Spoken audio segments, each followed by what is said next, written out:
So picture this.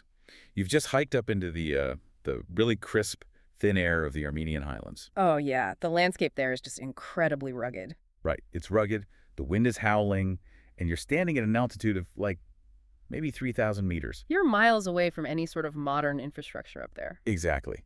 And right in front of you, sitting in this isolated high pasture, stands this massive 5-meter-tall pillar of solid black rock. Which is an imposing sight all on its own, honestly. It really is. But it's not just a rough stone, you know? Right. It's intentionally and intricately carved, and the image on it is, well, it's completely bizarre. Yeah, it's definitely not what you'd expect to find at that altitude. No, not at all. It's a giant fish, right? But draped over the fish is the fleece of a mountain ram. And the locals call these monoliths Vishapkars, which translates to dragon stones. Right, dragon stones. And for generations, people looked at these stones and just assumed they were exactly what they sound like. You know, ancient folklore. Just fairy tales carved by early humans who were, I don't know, terrified of the dark and imagined mythical beasts roaming the mountains. Which, to be fair, is how we traditionally treat a lot of oral histories from that era. We kind of tend to view myth as the opposite of science. Right, like they didn't know any better. Exactly. We assume our ancestors were just making up stories to explain things they simply didn't have the science to understand. But the documents we are looking at today for this deep dive, they completely flip everything we know about ancient mythology. They really do. It's a total paradigm shift. We are diving into some fascinating research by Karekin, Sevan, Tatev, and we're going to see how this fairy tale about a roaring, fire-breathing water dragon wasn't a fairy tale at all. Far from it. Right. It was actually a highly classified, incredibly specific geological hazard sign, like a literal warning to people about toxic underworld chemistry. So, okay, let's unpack this. To really understand what these people were trying to communicate, I mean, we can't just start with the stones themselves. We really have to start with the environment they were surviving in. Setting the scene. Right. Yeah. Specifically, Mount Aragats. Because this isn't just some picturesque mountain peak. It is a massive, isolated stratovolcano that covers roughly, well, about 1/5 of the entire territory of modern Armenia. Which is just a staggering geological footprint. I mean, we're talking about a base that's, 200 kilometers in circumference? Yeah, it's absolutely massive. And if you look at an aerial view of it, the summit isn't just a single point. It's actually 4 distinct peaks. And those peaks align almost perfectly with the cardinal directions, right? North, south, east, and west. Exactly. And the space between those 4 peaks is one of the largest calderas in the entire world. Wow. There's actually a recent 2020 geological study by Geghard and colleagues. They analyzed the whole volcanic history of the Armenian territory, and they found that Aragats has an incredibly violent past. Like world-ending violent. Basically. We are talking about cataclysmic Plinian eruptions. Okay, so for those of us who aren't volcanologists, a Plinian eruption is the really bad kind, right? Like Mount Vesuvius. Yeah, exactly like Vesuvius. It's essentially like uncorking a violently shaken champagne bottle, but the bottle is the size of a city. Oh, wow. That is a terrifying image. Well, the magma is highly viscous, meaning it's super thick and it traps huge amount of gas. So when that pressure finally gives out, it just blasts a column of pulverized rock, ash, and fire up to 25 kilometers straight into the stratosphere. It's a complete explosion. Right. And when that magma chamber finally empties out underground, the top of the mountain just collapses inward under its own weight. And that collapsed bowl, that is the caldera. That paints just a horrifying picture. Yeah. You have these early humans living in the shadow of this literal ticking time bomb. But, here is where the language they use starts to perfectly mirror the geology they were experiencing. Oh, the linguistic side of this is amazing. Yeah, because the ancient name for this mountain was Mount Aragats. And the etymology here is a massive linguistic puzzle piece. If we break down the word ergatsoi, the ancient Armenian word for a cauldron or like a boiling kettle is ketse. Wait, let me stop you there for a second. Are we sure we aren't just, playing word games here? Because language shifts so much over 4,000 years. Is Katsay actually related to what we call the caldera today? It actually is, yes. The linguistic chain is super fascinating. If you follow the migration of these Indo-European languages, that ancient Armenian word katsay evolved into the Old Norse word kittil. Which became the English word kettle. Exactly. And it also shares the exact same deep root as the Spanish word caldera, which literally translates to a large boiling pot. That is wild. So the mountain's ancient name Aragatsoi essentially translates to the atmosphere of Ara's cauldron. Okay, so they were literally calling it a giant earthbound boiling pot. They knew exactly what it was. But what about the Ara part? Who or what is Ara? Well, in the earliest layers of the region's mythology, I mean, way before you even get to recorded history, the phoneme R represented the sun, fire, and the dawn of cosmic order itself. Oh, so like a foundational concept. Very foundational. It's tied to the dawn of Armenian identity itself. You know, think of the legendary patriarch Hake or the deity Aramazed. R defines the first position. It's the establishment of order out of complete chaos. So Ara's cauldron isn't just them naming it after some guy who found it. No, not at all. It's a profound statement about cosmic power. They recognized the volcanic crater as a mechanism of the gods. And what's crazy is they recognized its significance on a huge geographical scale, too. I mean, there's an inscription at the Great Karnak Temple in Egypt. Yes. Written by the pharaoh Thutmose III around 1456 BC. Which brings in a completely different civilization thousands of miles away, adding this amazing layer of independent verification. Right. It's not just an isolated local legend. Exactly. Thutmose III wrote about encountering a people called the Erminan, the Armenians, living in a land where, quote, heaven rests upon its four pillars. And those four pillars are a direct physical reference to the four cardinal peaks of Mount Aragats. So for the ancients, this volcano served as an axis mundi. The cosmic axis. Pretty much every ancient culture has one, you know. A sacred mountain or a world tree that connects the three realms of existence. Right. Heaven, earth, and hell. Basically, you have the heavens above the peaks, the earth we walk on right in the middle, and then down through the depths of that massive volcanic cauldron, you have the underworld below. It's the ultimate nexus point. I just love that. If you're listening, just imagine being an ancient person observing this. It's the literal connection point between the fire deep in the earth and the sky above. It must have been awe-inspiring. But if Aragats is this giant cauldron connecting the underworld to heaven, we really need to look at what they left scattered all around this cauldron.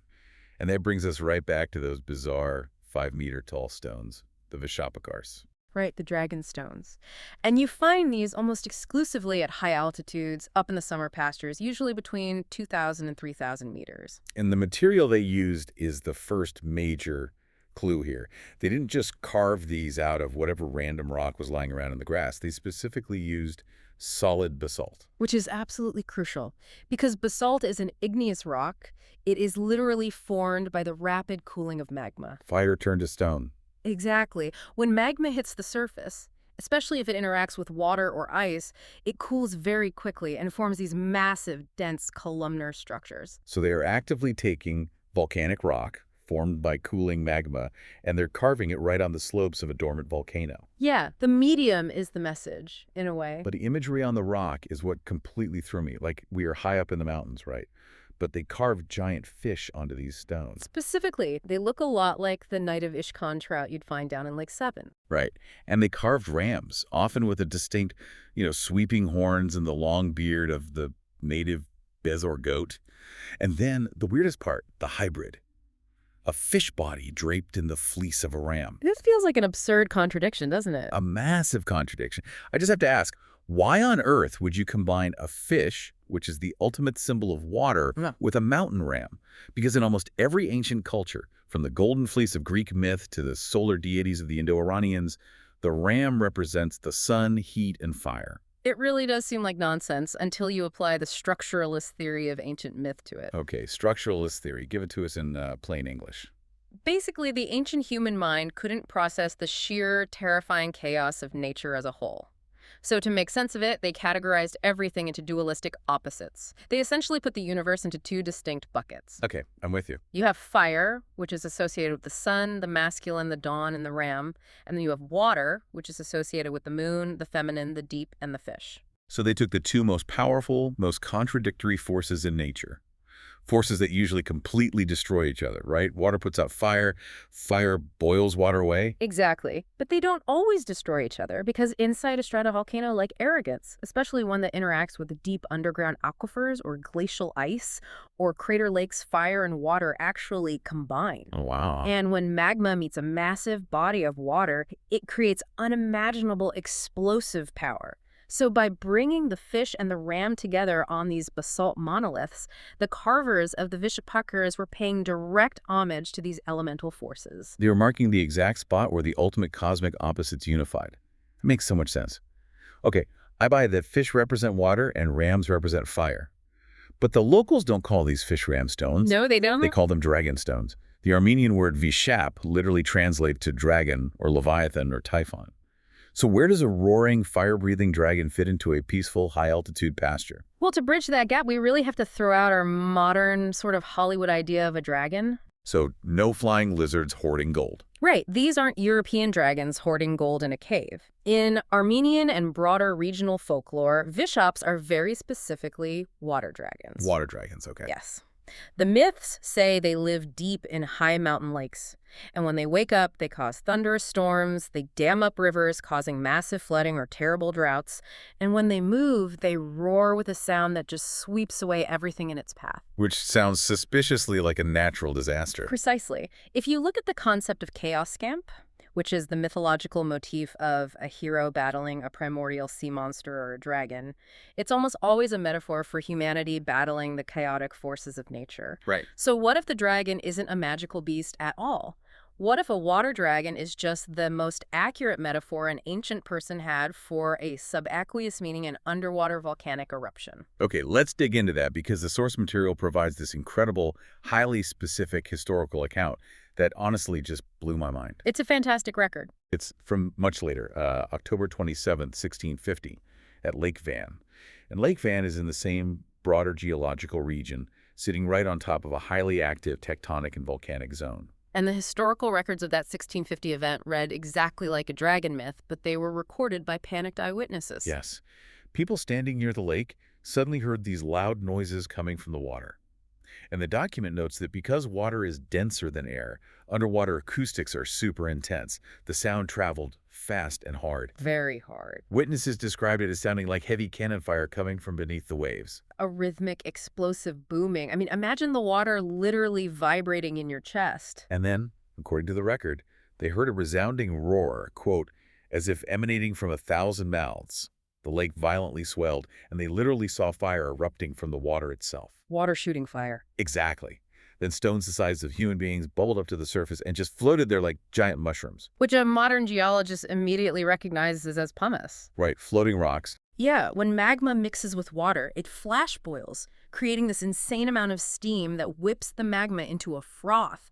It cools almost instantly, trapping all those gas bubbles inside, creating a superheated volcanic rock that is actually light enough to float on water. The historical account even mentions a bitter, terrible smell that spread through the air, a smell so strong that it blackened the silver ornaments on people's clothing. And that is hydrogen sulfide gas. When it hits the air and reacts with the silver on their clothes, it creates silver sulfide, which is a thick black tarnish. So if you're listening to this right now, put yourself in their shoes for a minute. Imagine standing by a peaceful mountain lake, and suddenly the ground shakes, the water itself starts shooting fire, spitting out rocks the size of your car, and a smell that literally tarnishes metal fills the air. You wouldn't think, ah, yes, a subaqueous volcanic eruption. No, of course you wouldn't. You'd think monster. Exactly. You see a creature of fire bursting out of Mountain Lake. It alters the weather. It roars. You call it a water dragon. And this is exactly why the myth is so brilliant as a survival tool. I mean, if you want to warn your descendants about a deadly geological hazard, a dry list of facts might be forgotten or misunderstood in, 3 generations? Easily. But a terrifying story about a water dragon that breathes fire and causes massive earthquakes, that story will survive for thousands of years. The dragon literally becomes a mnemonic device for surviving in a volatile volcanic zone. It's an oral hazard map. That is so smart. But, the legend of the Vishap has one more specific detail that always kind of puzzled me. The myths say that these water dragons had, quote, poisonous saliva. Ah, yes. The saliva. Right. Now, I can totally understand an underwater volcano being described as a roaring beast. I understand the fire and the floating pumice stones. But how does a volcano have poisonous saliva? To answer that, we have to look closely at the language again, and we have to do some linguistic archaeology on the actual word Vishapkar. Okay, lay it on us. In classical Armenian, via is a noun that means an abyss, a deep gulf, hell, or even a whirlpool. It essentially implies a terrifying, bottomless opening in the earth. Okay, so an abyss or a vent. And what about shap? Shap is the ancient word for alum. Wait, alum, like the chemical compound. Yes, exactly. That feels like a massive linguistic leap. I mean, are we sure we aren't just retrofitting modern chemistry terms to make this volcano theory work? I know, it sounds like a stretch at first, until you realize how integral alum was to ancient economies. Alums are specific chemical compounds, hydrated double sulfates, that were absolutely essential in ancient metallurgy. Really? Oh yeah, for tanning leather, and especially for dyeing textiles. They used it as a mordant to fix colors to fabrics. Without alum, ancient textile industries simply don't exist. So it was a highly valuable resource. But how on earth does it connect to a volcano's abyss? Because of how it's produced in nature. Think of nature running its own giant chemical refinery right on the side of a volcano. When a stratovolcano is active, it vents massive amounts of sulfur dioxide and hydrogen sulfide gas from deep underground. When that gas interacts with groundwater or a crater lake, it dissolves. And the resulting chemical reaction creates these heavily acidic, highly toxic pools of water. Which is sulfuric acid. Exactly. The ancients actually called these acidic solutions vitriol.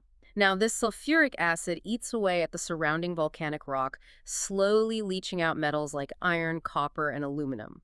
Over the summer, when the extreme heat evaporates some of that water, it leaves behind precipitated crystals along the edges. And those crystals are... Those crystals are alums. Wow. So to get this highly valuable chemical for their economy, ancient people had to venture near these incredibly dangerous, toxic volcanic vents. Yes, and those vitriol pools are completely lethal. They are heavily saturated with sulfates. They're corrosive. They smell intensely like rotting eggs because of the sulfur. And if you or your livestock try to drink from them, the heavy metals and the acid will absolutely kill you. So the poisonous saliva of water dragon isn't just some scary detail added for flavor. Not at all. It's a perfectly accurate chemical description of the toxic, acidic lakes and vitriol groundwater created by volcanic activity. And if we connect this to the bigger picture, it changes everything about how we view those 5-meter-tall monoliths. It really does. Because a Vishapkar isn't a tribute to some magical fantasy monster. If V means abyss, and Shak means alum, and Kar means stone. It is a literal abyss alum stone. Yes. It's a giant stone hazard sign. It really is. They were deliberately placing these massive basalt pillars near water sources on the slopes of the volcano. It was a sophisticated warning system that basically said, beneath this spot lies the volcanic abyss that creates the alum. The water and the fire mix here. Do not let your flocks drink this water. Beware the dragon's saliva. That is just profoundly brilliant. It completely reframes human history for me, honestly. Yeah, so let's step back and look at the sheer scale of what we've unpacked today in this deep dive, because this is a huge paradigm shift. It forces us to respect the scientific acumen of ancient civilizations. They weren't just simpletons. Exactly. We started by looking at Mount Aragats, this giant four-peaked stratovolcano that ancient people accurately named a cauldron, recognizing its peaks as the pillars holding up the sky, their cosmic axis. They deeply understood the mechanics of the earth beneath their feet. Right. Then we discovered these giant basalt stones carved with fish and rams, representing the violent explosive collision of water and fire. And we realized that the terrifying water dragons of their folklore weren't just monsters invented to scare children. Far from it. They were incredibly precise eyewitness accounts of underwater volcanic eruptions, complete with floating pumice and deafening acoustic explosions. And the crowning realization is the chemistry aspect. The dragon's poisonous saliva was actually vitriol, sulfuric acid, and heavy metals cooking in the Earth's crust. And the stones themselves were named abyss alum stones to specifically mark these lethal chemical refineries. It's just staggering. So what does this all mean for you, the listener? Well, it means we need to stop underestimating our ancestors. The people who carved those stones were not primitives frightened by thunder. Not even a little bit. They were early geologists mapping fault lines. They were chemists extracting alum from vitriol. They were observing massive, complex natural events, subaqueous eruptions, magma mixing with aquifers, chemical precipitation, and they were rigorously recording all of it. They just didn't publish it in a modern peer-reviewed journal. Exactly. They used a different language. They used the language of myth, of animal symbols, and of towering black stone. It really makes you wonder how much vital scientific data is currently sitting right in front of us, just locked away in a children's fairy tale or a local legend that we've totally dismissed as fiction. Oh, absolutely. Which actually brings up one final thing for you to mull over. Oh, go for it. If the Armenian water dragon was actually a highly detailed chemical recipe for alum and a geographical hazard sign for subaqueous volcanoes, what other legendary monsters from around the world are just waiting for a chemist or a geologist to properly translate their name? Oh, man. That's a wild thought. Next time you're standing on a mountain looking at an old piece of carved stone, or even just, reading an old myth, remember, the data is there. You just have to know how to read the language of the dragon.